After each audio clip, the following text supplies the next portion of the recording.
I want to begin by stating that all of our members of this committee are in full support of the men and women who every day work to keep our nation safe at the FBI and the Department of Justice, and we condemn any actions of violence against any law enforcement personnel. Having said that, we have serious questions concerning the actions taken by Director Wray and ordered by Attorney General Garland to raid Mar-a-Lago and the personal residence of Donald Trump. Both of them are subject to oversight by Congress, and it is our job to ensure that they are not abusing their discretion or politicizing the powers that we have given them. Earlier this week, we requested that they disclose to our committee the national security basis upon which that they have ordered this raid. Because many other options were available to them, we're very concerned of the method that was used in raiding Mar-a-Lago and the 9 hours that transpired while they were in the former president's home. Now, we are glad that Attorney General Garland has begun the process of releasing some of the information to the American public, and the American public deserve answers, and certainly our responsibility as Congress is to make certain that we provide appropriate oversight. They will be releasing apparently the warrant and the inventory, but it will still leave many unanswered questions. That's why our request remains that the Director of the FBI and the Attorney General disclose to this committee the imminent national security threat upon which they based their decision to order a raid upon the president's home, again underscoring that there were many other options available to them. We believe that after the release today that these questions will still remain unanswered. We are requesting that the chairman of the committee support our request for the disclosure of this information to our committee. And we are requesting that it be backed up, if they do not comply with our request, by a subpoena from our committee. Our committee is intended to work with classified information. There's nothing that would be the subject matter of this that cannot be disclosed to our committee. And we also are the committee that deals with the issue of national security threats, and we want to know what was this imminent national security threat upon which this was based.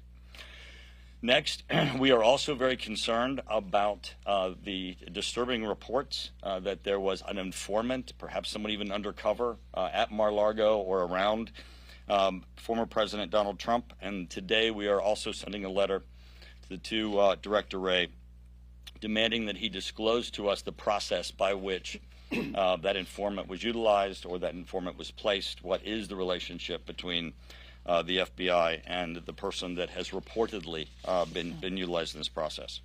Now, we have a number of members who are going to speak. Each of us come with a background in national security and issues of classified information. This is an issue that requires oversight, and we're going to continue to demand this information. At this point, I would like to turn it over to Brian Fitzpatrick. Thanks, Mike. Brian Fitzpatrick from Pennsylvania, former FBI agent. I want to start by saying, no matter what angle you're looking at this from, this is a tough time in our country. We have too much distrust in too many of our institutions that are at the fabric of our democracy, and our country simply cannot survive a perpetuation of that distrust. We got to fix it across the board. It's incumbent upon all of us to do that. Just a couple of things I wanted to address as far as like how at least I think most of us are processing what our role is right now going forward. Number one is looking at the legal justification.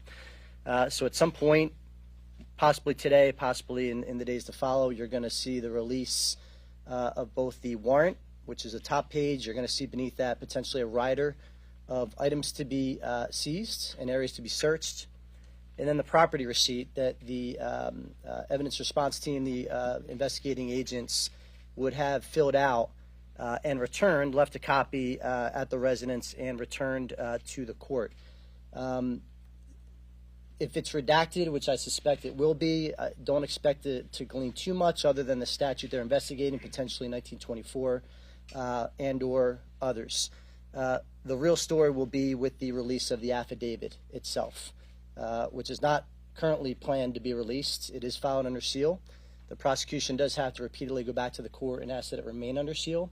there is a baseline presumption that that document be released to the public in the interest of transparency. That's what's going to tell us really what most of us want to know.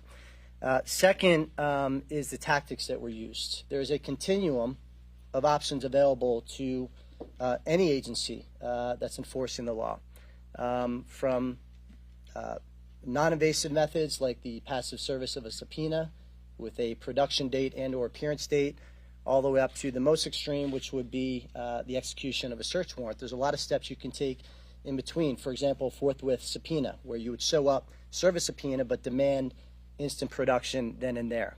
The Bureau and the Attorney General and the DOJ obviously made the decision that this extreme measure was necessary. We will await their rationale as to why that extreme measure was justified and not some lesser intrusive means.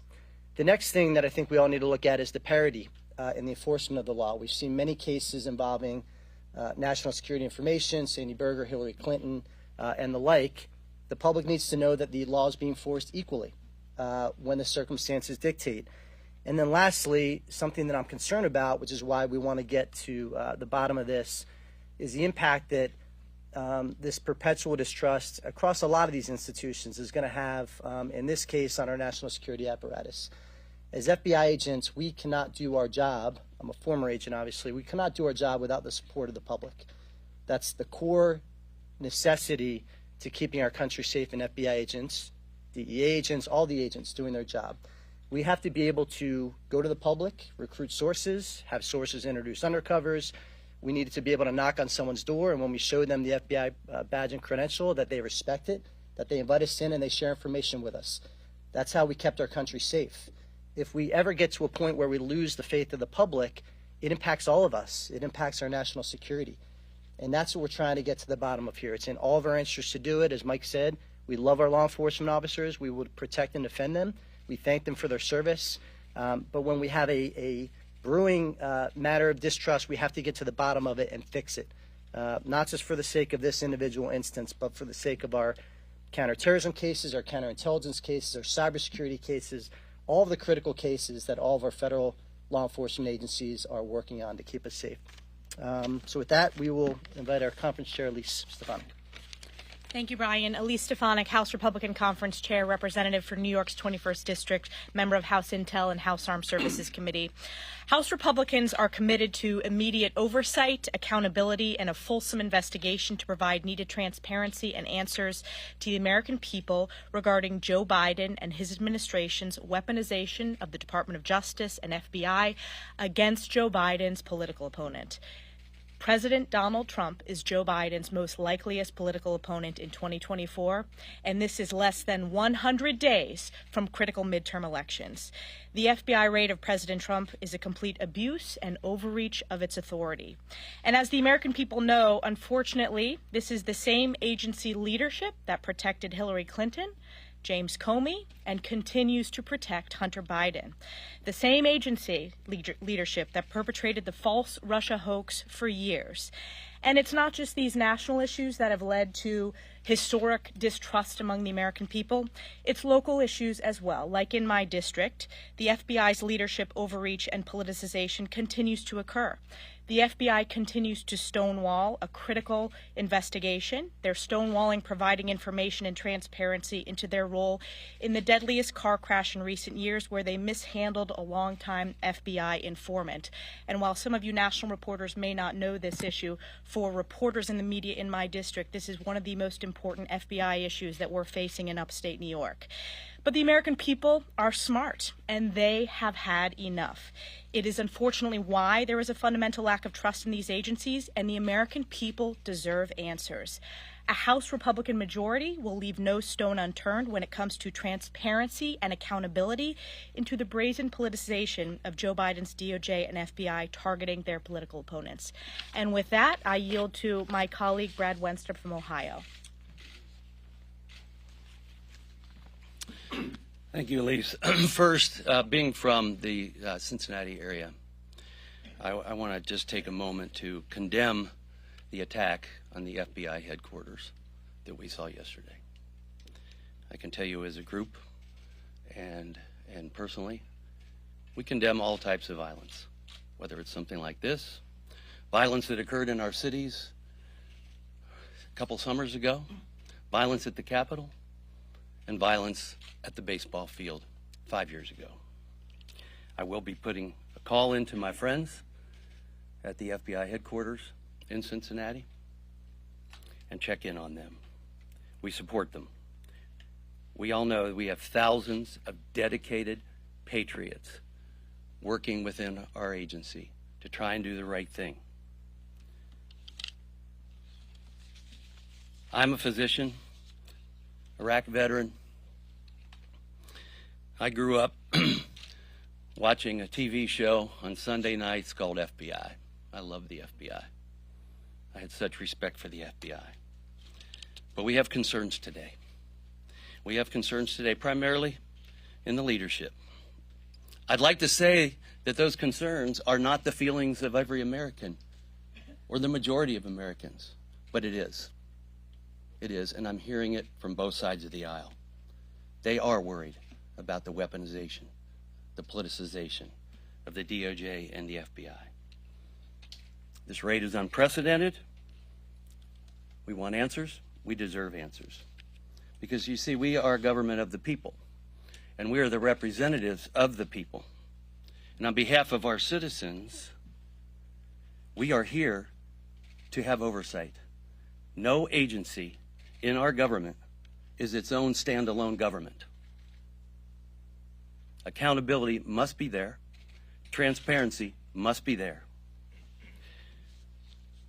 I want to frame a scenario that's consistent with so much of what we were dealing with and talk about what happened at the baseball field 5 years ago. June 14, 2017, a heavily armed assassin, clearly by his social media and other things he wrote, was motivated politically. He hated Donald Trump. He wanted to kill Republicans. He had names of Republicans in his pocket.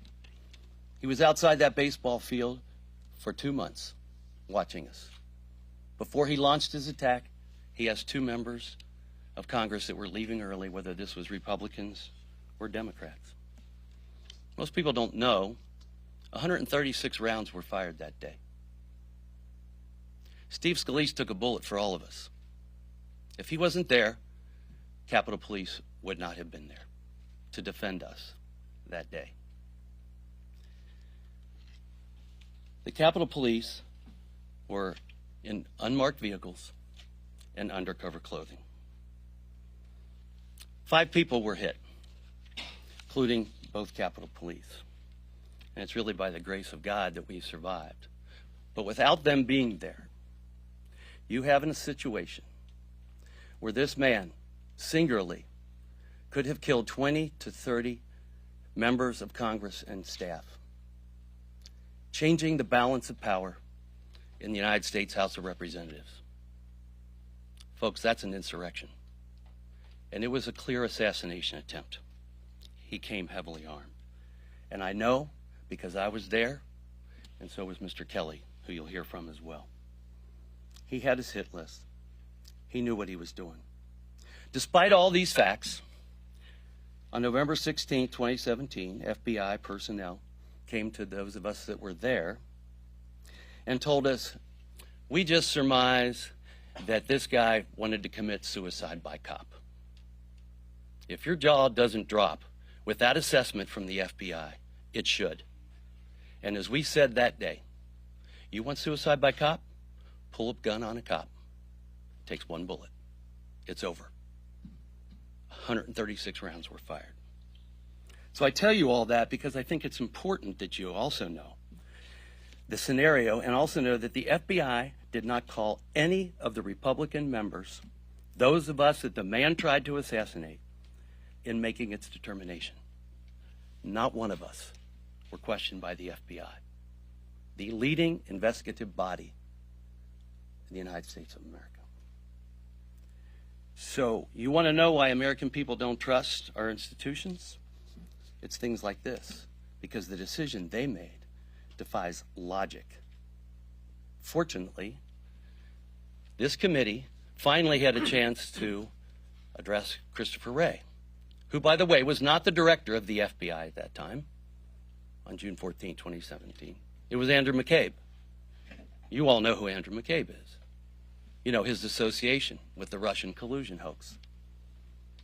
We finally had Christopher Wray, after 4 years, painted the scenario and asked him how the FBI could come to that conclusion. To his credit, he reviewed the case and changed that narrative to domestic violent extremism. But it doesn't end there. So, and I do want to share too that, you know, you had all these other agencies, Alexandria Police, etc. They were very clear on what this man did. None of them considered it suicide by cop. Not one agency, just the FBI from the top. We're in a situation now where we in this committee, where we have oversight, we are the entity, and as taxpayers, you all are the ones that fund this agency. We're the ones who created this agency. We have a responsibility to have oversight over this agency. And so, in review, we have said, we want to have some lessons learned here. How did you get it so wrong? Why did you get it so wrong? Did it come from the acting director? So we want to know how, why, and by whom these mistakes were made. We need access to the case file to answer these questions. And the FBI has been unwilling to share this file with us, which we have every right to see. These agencies serve us. They serve us, the people, not just us here, but all of those that we represent across this country. It's not the other way around. And we cannot be denied oversight by the very agencies that we created, that we fund, and that we want to trust. We want the American people to trust our agencies. So we're here to provide oversight and accountability. We need the FBI. This country needs an FBI. It's part of truth, justice, and the American way, but not when it's in the cover of darkness, and not when we don't sense honesty and transparency. We created the FBI for a reason. We want them to do their job for the reason that it was created and to work with us. And with that, I'd like to turn it over to my colleague, Trent Kelly. Thank you. And I'm Trent Kelly. I represent Mississippi's 1st District. I'm a member of the Intelligence and Armed Services Committee and Agriculture Committee. And I just want to say that the scales of justice should be balanced, and the eyes of justice should be blind as to who you are politically. I want to be very clear. The rank and file members of the FBI and our Department of Justice, they are brave men and women who do their job every single day. I think they're doing an incredible job. However, the 7th floor, the leadership of the FBI and the Department of Justice have been politicized in the eyes of most Americans. And I want to say that perception is reality. And so it doesn't matter if you're doing right if people perceive that you're doing wrong. And the only way to change that perception is through transparency and allowing people to know that what you are doing is right in the eyes of justice and that the scales of justice are balanced. As with the baseball shooting over 5 years ago, I was there. The perpetrator is dead. However, to this day, the FBI continues to use cover-up and hiding and will not disclose the files even though the perpetrator is dead. We have yet many, many requests. As a victim and as a member of the Intelligence Committee who oversees that, we have the right to see that investigation, but we have been denied that request after request after request. And I don't need to know what happened that day. I was there. I want to know who came to the decisions, who signed off on all these things. But there is no transparency at the 7th floor of the FBI. There is no transparency at the high levels of the Department of Justice. The 7th floor has refused to be transparent with the victims and the public, even after 5 years. I want to know what the underlying facts of this warrant are. The public trust will continue to be eroded for federal law enforcement until they are transparent at the highest levels of the FBI. I think as a whole, the American public trusts our everyday rank and file FBI members and our everyday Department of Justice. I'm a former prosecutor, a former district attorney. I work with federal law enforcement officials day in and day out. I trusted the men and women that I work with on a daily basis. I do not trust the levels of leadership that have politicized these great organizations of American justice. I call for a full and complete transparency in this matter from the 7th floor and the highest levels of the Department of Justice. The American public demands transparency and accountability. No one is above the law. I heard that yesterday. No one is above the law, and that includes the Attorney General and the 7th floor of the FBI. Thank you, and I will be followed by Mark Wayne Mullen from Oklahoma. Thank you, guys. As stated, I'm Mark Wayne Mullen from Oklahoma, and I want to focus in on remarks that Attorney General Garland said yesterday, trying to convince the American people that we should trust him, which he did brag about his guys out in the field, and I believe we should brag about the guys in the field. But when you start talking about his level, you start talking about Director Wray's level, where has the trust came from? What has caused him to think that the American people should trust him? Is it the way that they handled Hillary Clinton's case with her emails? Is it the Russia collusion that the FBI handed the American people? Is it the way that they have targeted Trump, President Trump, from day one? Where is the leadership of the Attorney General Garland getting the idea that the American people should trust him? Where is that Director Wray thinks that the 7th floor of the Hoover Building has earned the trust of the American people? The American people know that President Trump has been targeted from day one of his presidency by the FBI. So where is it that they've earned that trust? I don't know. Attorney Garland goes out and says that no one is above the law. I agree with that statement. No one is. That includes you, Attorney General Garland. That includes you, Director Wray. And I'm here to tell you, if the Democrats don't hold you accountable for your actions, the Republican Party will. With that, I'll go to Rick Crawford. Rick Crawford, represent 1st District of Arkansas, former military bomb tech, serve on the Intelligence Committee. I want to associate myself with the comments of my colleagues, but you know, this committee, you see a diverse background of experience, but the one thing that we all have in common is that we were hired by the people that we represent to provide oversight and transparency for the agencies of the federal government. As was indicated earlier, this is a government of the people, by the people, and for the people. These individuals, whatever agency they work in, they work for the people that hired us.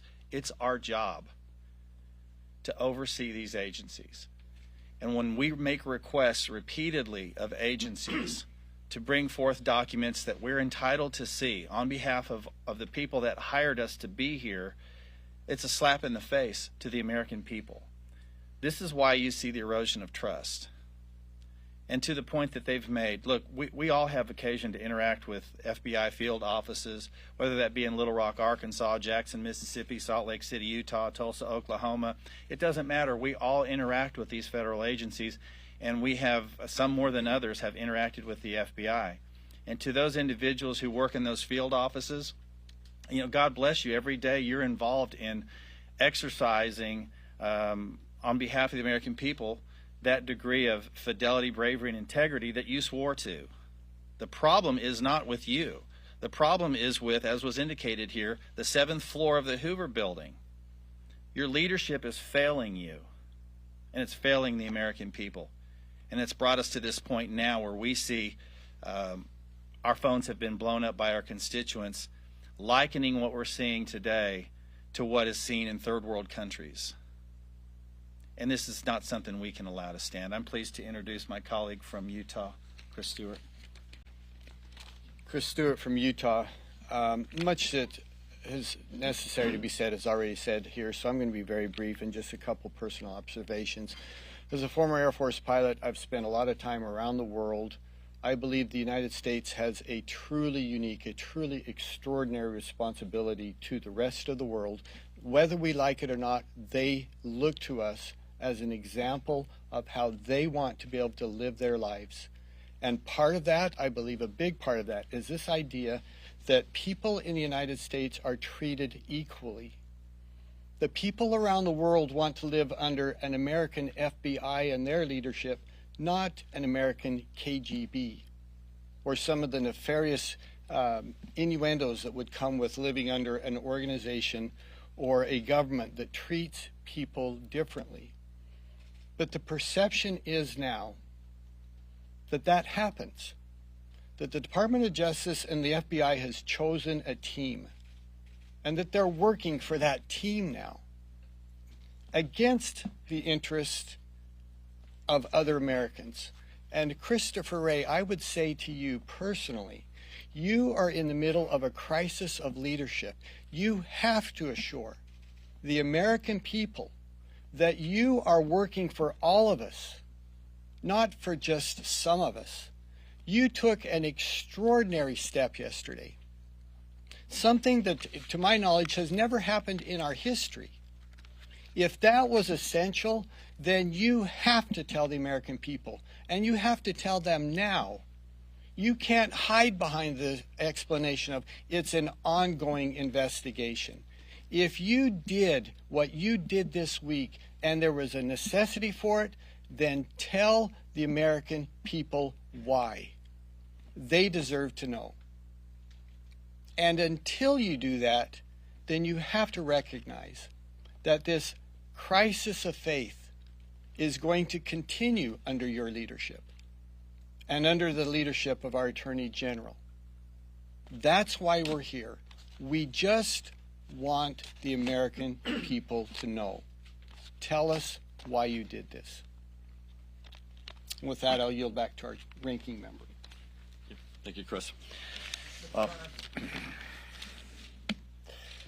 Yes. Does anybody among the committee Republicans have a concern with unsecured classified information potentially being in a storage area in Florida?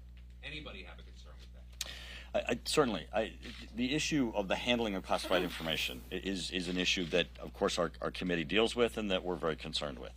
However, the issue of classified information and the tactics that are used in this instance are the ones that we're very concerned about. There were a number of options that were available to the Attorney General and the Director of the FBI besides raiding Mar-a-Lago, the former president's home, and spending 9 hours there, including going to court and requesting that the original subpoena be enforced. There were a number of court actions and steps that could have been done that would not have resulted in agents being in Mar-a-Lago for 9 hours. Now, the one thing that we all know is Donald Trump has more classified information in his head than he does in his desk. But yet they claim that there was an immediate need to enter his residence, and our committee deals with intelligence and national security issues, so we are demanding disclosure to this committee what was the national security basis that was an apparent immediate threat requiring this action opposed to all the other actions that they could have taken. Yes. If there were nuclear documents in that, is that justified, the FBI going to get it? And also you say that Donald Trump has more classified information in his head.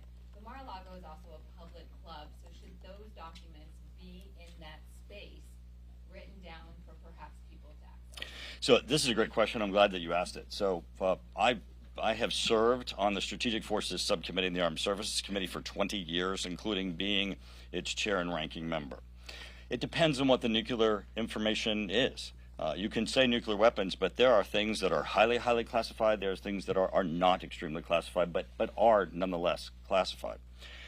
The other aspect with respect to access is we don't know what those documents are. I mean, I'm asking the same question you are. Attorney General Garland, Director Wray, If these things rise to the level of national security threats, to which there's an immediate need to enter the residence of a former president, perhaps future candidate of president, the person who is, has run against Garland's boss, that should have a higher level of scrutiny, right? But just tell us. I'm asking the same questions you are, and if there are rational answers for it, then he needs to come to this committee, disclose what the classified information is, disclose what the national security threat is, so that we know. I'm going to pause for a second. Anybody else want to answer? I just want to say, we've been here before. I remember getting questions on the Russia collusion for years. And so before you jump to conclusions and just accept information from sources who are not the Attorney General, who are not the Director of the FBI, let's see what the facts are. That's why transparency is key here. But many of you are the same reporters that asked us questions on Russia collusion, and look how that fell apart. I think it's really... We are calling for the facts. Let me answer your... Search on Monday, Republicans came out and made a lot of justifications that this was completely simply they planted information also. And look what our House Republican leader said.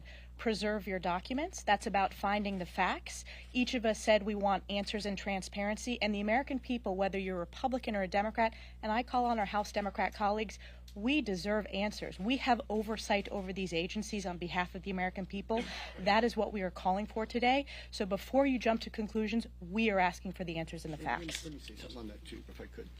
I think it's naive to assume that the American people would not wonder, is this political? Of course they're going to wonder that. Look what's happened over the last 5 years. And look at the premise of most of your questions. Was it nuclear? Was it, heck, maybe it was aliens. That's the point. We don't know. We're asking them to tell us. And until they tell us, then we're going to have questions like this, and the presumption is going to be that it is political. There's a way to depoliticize this. Give us the information. And when you ask the question, you're asking the question based on things that you have seen reported. And let's go back to the Russian collusion narrative and how that was carried out. Fusion GPS, etc. If we can get one media outlet to make a statement and an accusation, whether it's true or false, in that case false, then every other media outlet started running with it. Maybe not every other, but started running with it. It's been reported. It's been reported. That's what America sees, and that's the problem. And that's why we are standing here today, not accusing anyone of anything, but wanting answers. Wanting answers, same questions you have. But keep in mind how they've proven the narrative and the way they like to work things. We have one more, and then I'm going to get to I want to point out the double standard here, too. We saw that this media frenzy about supposedly classified information. Where was this same media frenzy when there was 33,000 classified emails on a server in a bathroom with Hillary Clinton? Why didn't they raid that bathroom? Why did they work with her to find out a time, a date, and what documents they could and couldn't see? Did they do the same thing here with Trump, with President Trump? All we're saying is, was it treated the same? Was the scrutiny level the same? Right now, it doesn't appear that it was. As Ranking Member Turner said, what was your options? Did you eliminate all your options? Because you sure gave Hillary Clinton all her options when it came to classified information on an email. If it's everybody is treated equal, then good on you. If not, then you have a lot of answers to answer for, or a lot of questions to answer. One thing we know is there's no question that the Attorney General ordered this raid upon President Biden's political rival, and that certainly rises to a higher level of scrutiny and certainly the need for oversight. Yes? Some of your colleagues have attacked law enforcement in the days following the news of the search, and they said they are calling to destroy or defund the FBI. I'm wondering if you guys condemn that rhetoric coming from some of your... So we support our men and women in uniform who are in law enforcement, and we request that anybody who's made outrageous statements like that you question them and not us, because everybody up here has made certainly very substantive conversations. Congressman? Yes. Given that we don't know anything, we're all asking similar questions here. Right. You've spent a lot of time around classified information and hiding classified information. Is there a situation all in any universe that would warrant the FBI going into Trump's residence to obtain records? I got to say, you are very correct. So I've dealt with classified information in my several decades of being here, including nuclear issues of classified information. I've been in the Oval Office talking to President Trump about issues of that were nuclear related. It would be very, very narrow of anything that just has the umbrella of nuclear weapons in it that would rise to the level of an immediate national security threat. Nuclear weapons, just broadly speaking, is there any? Well, I think that's why we're asking the question. I mean, there are a number of things that that they could show us, and I don't want to speculate on what those would be, that would obviously rise to the level of maybe you didn't have any options, but I'd be very, very, very surprised as to what those are, considering the breadth of what they could have done besides this, including going to court, trying to enforce the subpoena, demanding that the documents be produced in court, besides going into his residence and spending 9 hours. It would be, and again, also knowing that the president's deal, except in the Situation Room, largely with policy issues, it would be highly unusual for a president to have anything, even in the Oval Office, that rises to the level of an imminent national security threat. Yes. On the affidavit, I know that's not part of what's expected to be released. Is that something that you would want to be sort of publicly released, or do you kind of want the committee? It should be released to us, and it should be released to Congress. It depends on what's in it, right? But we have demanded it be released to us, and certainly there are other committees of joint jurisdiction that it should be released to also. Speaking Last of the question. affidavit, Last question. Yes, I'm back. I'm wondering, can you think of a reason that former President Trump or any past president would need to keep classified information like that about possible nuclear weapons? Well, again, we don't know. We don't know that it's true that he has classified information, or what it is, or that it was about nuclear weapons. I can tell you that there are a number of things that are classified that fall under the umbrella of nuclear weapons, but that are not necessarily things that are truly classified. And many of them you can find on your own phone as we stand here. And if they fall within that category, they're not an imminent national security threat that would rise to the level of you have to raid Donald Trump's home and spend 9 hours there. I'm going to close with asking if there's anybody else who wants any closing comments or any additional statements. Great. Thank you very much.